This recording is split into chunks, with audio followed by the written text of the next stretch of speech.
Bonjour, Psycho TV Info, sujet d'aujourd'hui, le divorce et les enfants. Comment parler de ce sujet délicat, difficile? Alors, tout d'abord, expliquons une chose. Un enfant a du mal à comprendre le sens du mot divorce. Pour lui, ça n'a pas de sens. Ça a un sens dans la réalité des adultes, mais pour lui, ça n'a pas de sens. Donc, ce qui lui pose difficulté, c'est qu'il n'arrive pas à se faire une représentation de ce qu'est cette expérience, cette réalité qui se présente à lui. Aussi, lorsque vous avez un enfant qui est dans cette situation-là, le vôtre, celui d'amis, je vais vous proposer une option qui est la suivante. Comment expliquer cette situation? Comment démontrer cela? Comment donner à voir cette chose-là? Aussi, lorsque vous êtes face à un enfant qui est dans cette situation-là, nous allons commencer. Comment expliquer? Tout d'abord, ses parents, cet homme et cette femme, avant d'être ses parents, sont tout d'abord un homme et une femme. Alors vous allez prendre soit une feuille de papier, comme le schéma que vous allez voir là, soit des personnages, des cubes, tout ce que vous trouvez sous la main pour pouvoir expliquer, donner à voir cette chose-là. Tout d'abord donc, il y a un homme et une femme qui se rencontrent. Une femme et un homme, et qui ont un lien entre eux, affectif. Ce lien affectif, nous allons le représenter de cette manière-là, avec un petit cœur, voilà, et vous pourrez faire ça aussi chez vous. Ensuite, cet homme et cette femme, dans leur relation première, décident de s'engager un peu plus, de se marier. Ils deviennent donc, dans cette situation, époux et épouse. Donc, époux et épouse. Et ils ont là un autre lien, qui est un lien d'union, un lien de relation, qui va être un lien laïque et ou religieux, selon leur confession.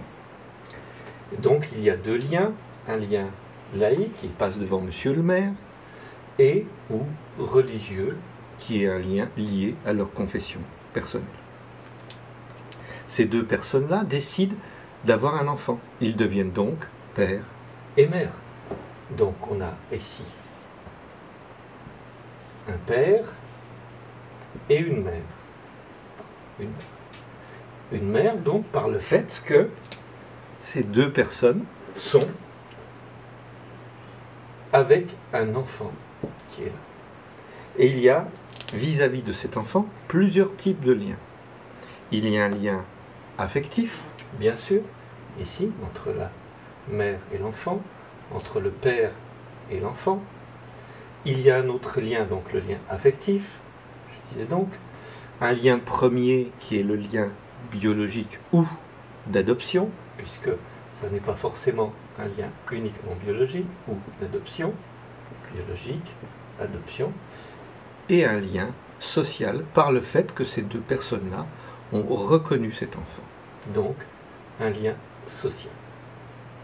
Nous voyons donc que dans cette situation, en tant que père et mère, il y a trois liens différents qui unissent les parents à l'enfant et les parents ensemble dans leur responsabilité vis-à-vis de l'enfant, qui est leur engagement social et également leur engagement humain, tout simplement. Arrivé à ce stade, nous voyons que l'on a différentes positions. Cet homme et cette femme peuvent être homme et femme sans avoir d'enfant. Ils peuvent être époux et épouse sans avoir d'enfant, mais il faut qu'ils passent par la parentalité pour effectivement revendiquer cette notion d'être parent vis-à-vis d'un enfant. Dans le divorce, qu'est-ce qui va se passer? L'on va croire, et les enfants vont croire, à juste titre ou pas, puisqu'on ne leur explique peut-être pas, ils vont croire que ce sont tous ces niveaux-là qui vont être séparés. Mais si l'on regarde bien cette situation, lesquels ne s'aiment plus? Ce sont l'homme et la femme, bien sûr. Ce ne sont pas l'époux et l'épouse. L'époux et l'épouse décident de ne plus vivre ensemble sous le même toit, partageant les mêmes biens, etc. etc. Donc, l'on va séparer ces différents secteurs. Vous comprenez bien que ceux qui se séparent, ce ne sont pas le père et la mère. Ce sont l'homme et la femme l'époux et l'épouse. Cela signifie que pour l'enfant, la représentation qu'il a dans son esprit qui était confuse, à savoir que puisqu'ils ne s'aiment plus, et on dit souvent aux enfants, tes parents ne s'aiment plus, ben, ce ne sont pas les parents qui ne s'aiment plus, ce sont l'homme et la femme. Ils peuvent rester parents sans s'aimer en tant qu'homme et femme, fort heureusement. Donc l'on voit bien que pour l'enfant, ça lui permet de ne plus avoir cette confusion des différents rôles qui entourent sa vie d'enfant, c'est-à-dire d'être entouré par un homme et une femme, un époux et une épouse, et un père et une mère, et de bien faire la distinction sur ceux qui se séparent. Et ceux qui se séparent, comme je l'ai dit, ce sont ceux du niveau inférieur. Bien sûr, il n'y a pas de séparation ici. Pour qu'il y ait séparation ici, il faudrait que les parents refusent leur parentalité, c'est-à-dire qu'ils abandonnent leur enfant. Si ce n'est pas le cas, donc il n'y a rien qui change dans la réalité de l'enfant. Pour un enfant, cela signifie que voir cela avec un schéma, comme je le fais ici, avec des petits cubes, avec des personnages, cela permet à l'enfant de se situer à nouveau, de voir où il est, où il va rester, quel que soit ce qui se passe. Puis ça permet aussi d'éviter de dire certaines choses qui peuvent être inductrices d'erreur. Dire à un enfant, ton père et ta mère ne s'aiment plus, n'a pas de sens, parce que ce sont l'homme et la femme qui ne s'aiment plus. Dire à un enfant, ton père et ta mère t'aimeront toujours, c'est mettre le doute dans le fait qu'il puisse ne plus l'aimer. Donc lui dire ceci n'a aucun sens. Et c'est faire une confusion entre le fait qu'un homme et une femme ne vont plus s'aimer, alors qu'un père et une mère vont continuer à aimer cet enfant, même s'ils ne sont plus hommes et femmes s'aimant, même s'ils ne sont plus époux et épouses, vivant sous le même toit, partageant les mêmes lieux. Ça, sont des autres réalités là.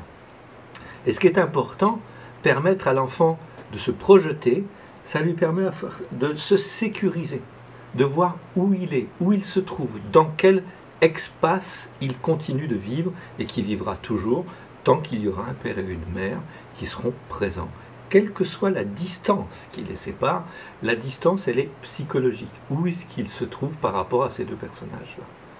Et ce que je signifie là, c'est aussi important pour vous, adultes, qui êtes en situation de divorce, d'expliquer cela à vos enfants. De faire aussi attention et d'être vigilant à ne pas créer de confusion pour cet enfant.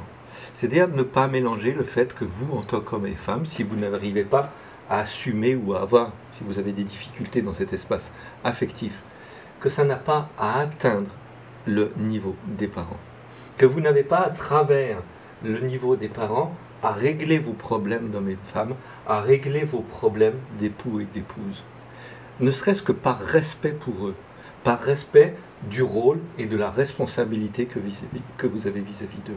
Et leur montrer cela permet à ces enfants de se sentir à nouveau en situation où est-ce qu'ils se trouvent. Puis si l'on va un peu plus loin avec les familles recomposées, vous pouvez continuer avec le petit schéma. Vous pouvez mettre d'autres personnages ici. L'homme qui sera avec cette femme, la femme qui sera avec cet homme, les différents enfants qui peuvent être existants là. Mais ceci n'aura pas changé. En aucun cas, ceci n'aura changé. Cette configuration-là, quelles que soient les configurations ici et ici, voire même ici, ne changera rien à cette configuration initiale. Elle restera présente tout le temps. Aussi, j'espère que ce petit exposé vous aura permis d'être attentif, vous aura permis d'avoir un moyen de vigilance. Et si vous avez dans votre environnement des enfants que vous voyez en souffrance vis-à-vis de la difficulté de leurs parents qui sont en train, non pas en tant que parents divorcés, mais en tant qu'hommes et femmes, expliquez-leur cela. Vous allez faire un travail pédagogique important, simple et efficace. Et merci de votre écoute et à bientôt avec psychotv.info. Au revoir.